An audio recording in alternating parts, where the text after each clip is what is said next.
बिस्मिल्लाहिर्रहमानिर्रहीम। ये जो आप अपने सामने एक चबूतरा सा देख रहे हैं, ये पाकिस्तान के सूबा सिंध के शहर उमरकोट में वाक़या है और ये वो जगह है कि जहाँ पर हिंदुस्तान के तीसरे शहंशाह मशहूर मुगल आज़म अकबर पैदा हुआ था। जब अकबर पैदा हुआ था तो उस वक्त उसका वालिद हिंदुस्तान का दूसरा मुगल शहंशाह हुमायूं वो जलावतनी की जिंदगी गुजार रहा था। उसके तख्त पर शेरशाह सूरी ने कब्जा कर लिया था और उसे हासिल करने के लिए हुमायूं ने एड़ी चोटी का जोर लगाया, लेकिन शेरशाह सूरी से वो हर जंग हार गया और नतीजतन जो है वो पसपा हो गया। और जब वो अपना सिंध में जब वो जलावतनी की जिंदगी गुजार रहा था तो इसी दौरान जो है इसी मकाम पर अकबर पैदा हुआ था। और जब अकबर पैदा हुआ तो उस वक्त हालत ये थी कि हुमायूं के पास जेब में एक रुपया भी न था। कुछ मुश्क थी जो उसने अपने साथियों में तकसीम कर दी और साथ में ये भी कहा कि अगर मेरे पास तख्त होता और मैं हुक्मरान होता तो मैं इस खुशी के मौके पर लोगों में हीरे और जवाहरात लुटाता, लेकिन किस्मत की सितम ज़रीफ़ी ये है कि मेरे पास इस मुश्क के अलावा कुछ नहीं है। आप लोग ये मुश्क ले लो और बदले में बच्चे के लिए दुआ कर देना। तो उसके जो मसाइब थे उन्होंने मुश्क लेकर कहा कि बादशाह सलामत आप परेशान ना हो, इंशाल्लाह एक दिन ये बच्चा इस मुश्क की खुशबू की तरह जो है पूरी दुनिया में फैलेगा और अपना नाम पैदा करेगा। शाही रिवाज के मुताबिक अकबर ने भी दाइयों का दूध पिया था और अकबर की एक दाई महम अंगा ने बहुत शोहरत कमाई थी। सन 1554 में जब अकबर के वालिद शहंशाह हुमायूं ने हिंदुस्तान के तख्त पर दोबारा कब्जा किया और सूरियों से जंग की तो उस वक्त अकबर की उम्र जो है वो महज 13 वर्ष थी। सन 1555 में जब अकबर एक मुहिम के सिलसिले में दिल्ली से बाहर था तो उसी दौरान अचानक हिंदुस्तान के शहंशाह हुमायूं का इंतकाल हो गया। दरबारियों ने फौरी तौर पर एक तेज घोड़सवार अकबर के पीछे रवाना किया और उसे ताकीद की कि अकबर को फौरी तौर पर दिल्ली लाया जाए। और इसके अलावा उन्होंने एक ये किया कि एक ऐसा शख्स जिसकी दाढ़ी और जिसका कद हुमायूं से मिलता था वो रोजाना उसे शाही लिबास पहनाकर दरबार के एक झरोखे में खड़ा कर देते। जो रियाया थी वो उसको देखकर ये समझती थी कि जो शहंशाह हुमायूं है वो झरोखे में खड़ा है और रियाया का हाल देख रहा है।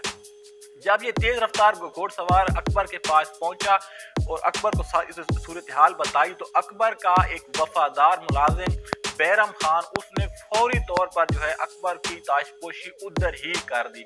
बैरम खान ये वही कमांडर है कि जिसने काबुल की जंग में हुमायूं के भाई कामरान मिर्जा के चंद अहम कमांडरों को अपने साथ मिला लिया था और काबिल पर जो है हुमायूं का कब्जा हो गया था। तो बैरम खान ने उसी मकाम पर जो है अकबर की ताजपोशी कर दी। जैसे ही अकबर की ताजपोशी हो गई उसके बाद ये बात सबको पता चल गई कि जो हुमायूं है उसका इंतकाल हो चुका है। अकबर और बैरम खान अपनी फौज के साथ फौरी तौर पर दिल्ली वापस लौटे, लेकिन इससे पहले सूरी खानदान के एक वफादार हिंदू ने जो है आगे बढ़कर अपने जोर ताकत से दिल्ली के तख्त पर कब्जा कर लिया। ये खबर बैरम खान और अकबर खान के लिए बहुत परेशान कौन थी, लेकिन उन्होंने हिम्मत नहीं हारी। लग ऐसे रहा था कि एक दफा फिर अपने वालिद हुमायूं की तरह अकबर को भी दर दर की ठोकरें खानी पड़ेंगी और उससे भी जो है एक तवील अरसा जलावतनी काटनी पड़ेगी। अकबर ने हिम्मत ना हारी और अपने फौज के साथ जो है उसने दिल्ली का ताक़ुब करना शुरू कर दिया। जब उस हिंदू राजा को ये बात पता चली तो उसने भी जो है अपनी पूरी ताकत को साथ लिया और वो अकबर से मुकाबले के लिए निकला। तारीख की सितम ज़रीफ़ी देखिए कि जिस मकाम पर जो है अकबर और की फौज और उस हिंदू राजा की फौज का आमना सामना हुआ वो पानीपत का इलाका था और ये वही इलाका था कि जहां पर अकबर के दादा ज़हीरुद्दीन बाबर और हिंदुस्तान के सलातीन दिल्ली के आखिरी हुक्मरान इब्राहिम लोदी की फौज में मुकाबला हुआ था। पानीपत के मैदान में जब दोनों फौजें आमने सामने आई और जंग शुरू हो गई, दोनों तरफ की फौजों ने एड़ी चोटी का जोर लगाया और जंग को जीतने के लिए अपने हरबे जो है वो इस्तेमाल करने शुरू कर दिए। अकबर एक माहिर तीर अंदाज था, वो ये बात समझ गया कि जब तक वो हिंदू राजा कत्ल नहीं होता या मारा नहीं जाता तब तक जो है उसकी फौज को शिकस्त देना बहुत मुश्किल है, क्योंकि उसकी हिंदू राजा की फौज में कई हाथी भी थे जो अकबर की फौज को बड़ी बेदर्दी से जो है वो कुचल रहे थे। चुनाचा अकबर ने जो है तीर कमान लिया और एक सीधा निशाना लेकर उसने हिंदू राजा की आंख पर तीर दे मारा। आंख पर तीर लगने से वो जो हिंदू राजा था वो नीचे गिर गया। उसकी फौज ये समझी कि जो हमारा राजा है वो मारा गया है, कत्ल हो गया, लिहाजा उसकी फौज जो वो बददिल हो गई और उल्टे पांव पीछे भागी। लेकिन दरअसल वो जो हिंदू राजा था वो जख्मी हुआ था, मरा नहीं था। उसने अपनी आंख से जो है खुद ही तीर निकाला, अपने आंख पर पट्टी बांधी और जो उसके साथ मुहाफिज थे और जो फौजी बच गए थे उनको साथ मिला के जो है उसने दोबारा से जंग करनी शुरू कर दी। लेकिन अब जो है जंग का फैसला हो चुका था और अकबर की फौज ने जो है वो उस हिंदू राजा की फौज को घेरे में ले लिया था और वो उनको गाजर मूली की तरह काट रहे थे। बहरहाल कुछ ही देर बाद अकबर की फौज ने उस हिंदू राजा को पकड़ लिया और बैरम खान, जिसकी हिकमत अमली से अकबर ने ये जंग जीती थी, वो इस फतह का जश्न मनाने के लिए बेताब था और उसने फौरी तौर पर जो है शहनशाह अकबर को उससे कहा कि बादशाह सलामत, हमने जंग जीत ली है और हमने दिल्ली का तख्त भी दोबारा से हासिल कर लिया है। अपनी तलवार उठाइए और इस अपने दुश्मन का सर कलम करके खुशी जो है वो दोबारा कीजिए। लेकिन अकबर ने कहा कि एक बंदे हुए और एक लाचार दुश्मन को से लड़ना या उसका सर कलम करना ये किसी भी बहादुर की शान नहीं है। लेकिन बैरम खान ना माना और आगे बढ़ के जो है उसने अपनी तलवार से उस हिंदू राजा का सर कलम कर दिया। उसके बाद जो है अकबर दोबारा दिल्ली लौट आया और यहाँ पर आकर जो है उसने अपना तख्त संभाला। तख्त संभालने के कुछ अरसे बाद ही जो है जो बगावतें थी वो दोबारा से जो है उठना शुरू हो गई। कई उनके ऐसे राज्य के जो इनके बाज़गुज़ार थे उन्होंने बगावतें शुरू कर दी। फौज के कई अफसरान ने जो थे वो भी उनसे जा मिले और एक तवील जो है बगावतों का सिलसिला शुरू हुआ, जिससे अकबर ने एक एक करके सबको तहते कर दिया और अपनी जो हुकूमत थी वो उसने मुस्तहकम कर ली। हुकूमत मुस्तहकम करने के बाद जो सबसे बड़ा उसके सामने खड़ा हुआ वो मसला बैरम खान ही था। जी हाँ, बैरम खान के जो कि अकबर का तालिक भी था, गार्डियन भी था और जिसने जो है अकबर को तख्त नशीन करवाया था। दरअसल यही बैरम खान जो है अब अकबर के लिए दर्द सर बन चुका था। अकबर जो है वो बराए नाम बादशाह था, जो हुकूमत के फैसले होते थे अक्सर बैरम खान ही किया करता था। उसने जो है कई उमरा को भी कत्ल करवा दिया था, कई को जो है उसने जिंदान में बंद करवा दिया था और वो अक्सर जो है अपनी मर्जी के फैसले अकबर पर थोप दिया करता था। और कई बार ऐसा भी हुआ कि अकबर ने कोई फैसला किया लेकिन बैरम खान ने जो है वो फैसला रद्द करके अपना फैसला जारी किया और उस पर अमल दरामद जो है वो करवाया। चुनाचे अकबर ने जो है फौरी तौर पर बैरबाल को वज़ीर आज़म के ओहदे से हटाया और उसे जो है हज पर जाने का मशवरा दिया। बैरम खान ये देखकर बहुत सीख पा हुआ और उसने जो है अकबर के खिलाफ बगावत शुरू कर दी। फिर अकबर ने जो है अपने फौज के साथ बैरम खान का मुकाबला किया और बैरम खान जो है इस जंग में हार गया। जब अकबर के फौजियों ने बैरम खान को पकड़ के अकबर के सामने पेश किया तो वो शर्म के मारे अपना सर भी ना उठा सका, लेकिन अकबर ने जो है उसके साथ बहुत अच्छा सलूक किया, उसको माफ कर दिया और 50,000 जो है माहाना वजीफे पर उसे छोड़ दिया और साथ में जो है अकबर ने दोबारा उसे हज पर जाने का मशवरा दिया। बैरम खान ये तमाम पैसे लेकर जो है हज पर रवाना हुआ, लेकिन रास्ते में जो है कुछ अफगान डाकुओं ने उस पर हमला किया और उसे उधर ही कत्ल कर दिया। अकबर ने बैरम खान की औलाद और उसकी बीवी और बच्चों को अपनी तहवील में ले लिया और उनको सालाना जो है वो शाही खजाने से खर्च देने लग गया। अकबर ने चुन चुन कर मुल्क भर से दानिश्वर और ओलमा को अपने दरबार में ऐड किया था, लेकिन ये जो ओलमा थे ये कुछ वक्त बाद ही अकबर के लिए दर्द सर बन गए। वो वजह ये थी कि अकबर जो था वो दरअसल हिंदुओं पर काफी मेहरबान था।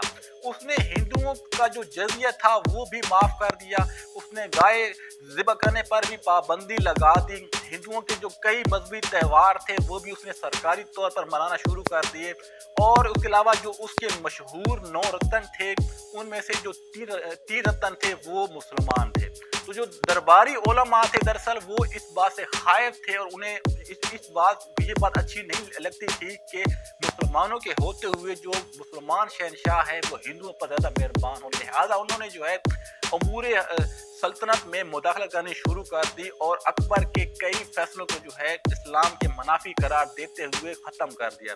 ये बात अकबर के लिए नाकाबिले बर्दाश्त थी, लिहाजा अकबर ने एक शाही फरमान जारी किया जिसके तहत अकबर के हुक्म को ही हरफ आखिर करार दिया गया और इसके अलावा जो है अकबर ने दीन और इस्लाम के से मुतल्लिक जो है फैसले भी जारी करना शुरू कर दिए।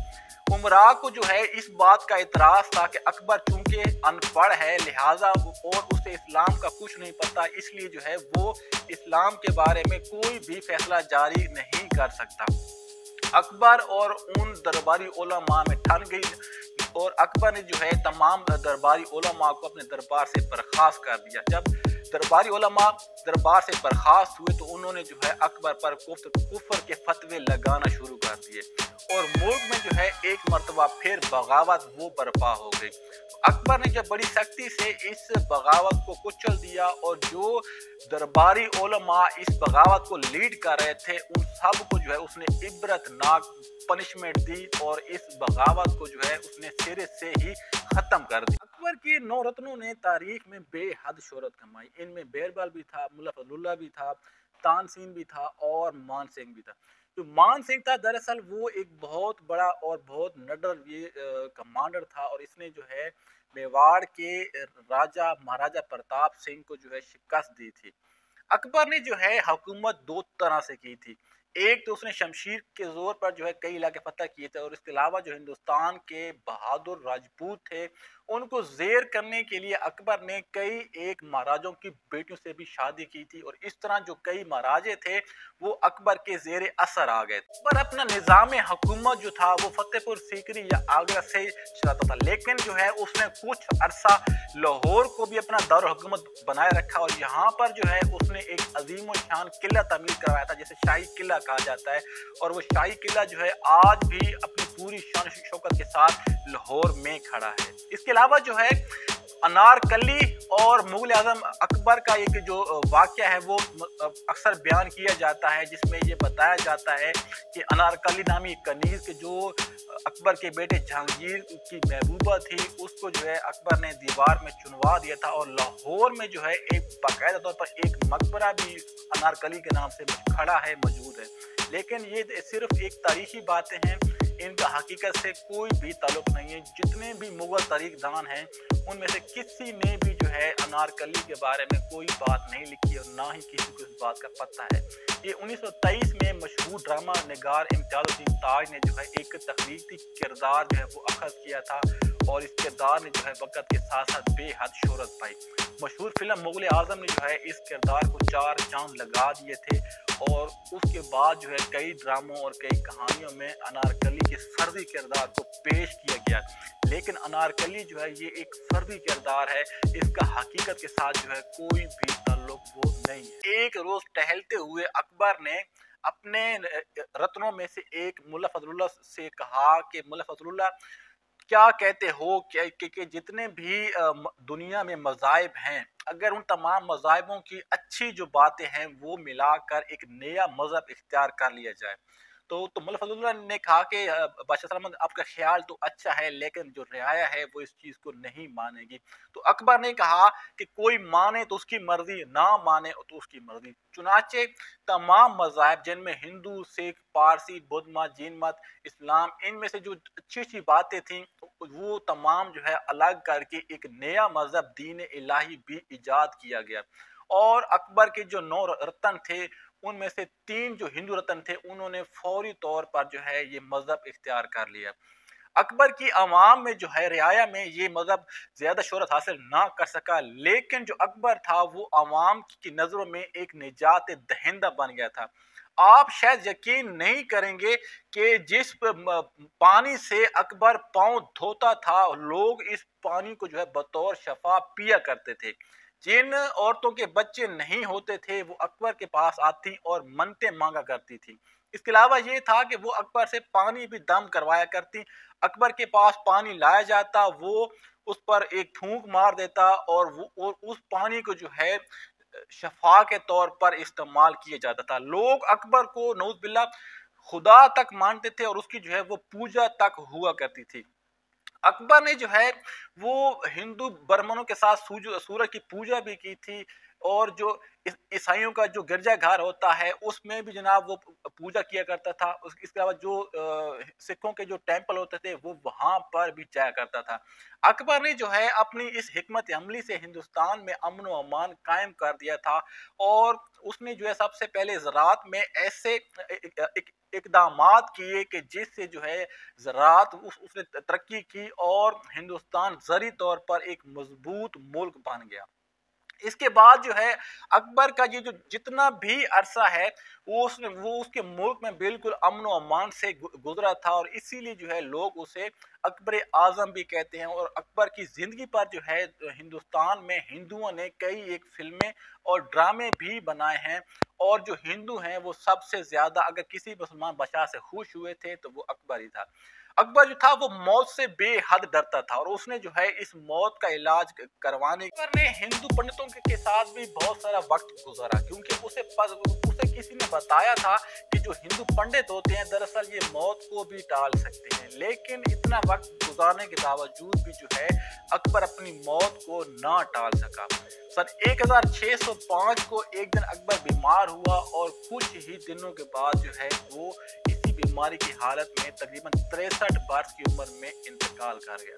तो अकबर की वफात के बाद उसके बेटे नूरुद्दीन मोहम्मद जहांगीर ने जो है फतेहपुर सीकरी में एक आलीशान मकबरा तामीर करवाया, और उस मकबरे में उसने अकबर को दफन कर दिया, और वो मकबरा जो है आज भी मौजूद है और अपनी शान शौकत के साथ उसी तरह खड़ा है। तो अगर आपको हमारी ये वीडियो पसंद आई है तो प्लीज़ इसको लाइक और शेयर लाजमी कीजिएगा। अल्लाह ताला हम सबका हामी और नासिर हो, आमीन।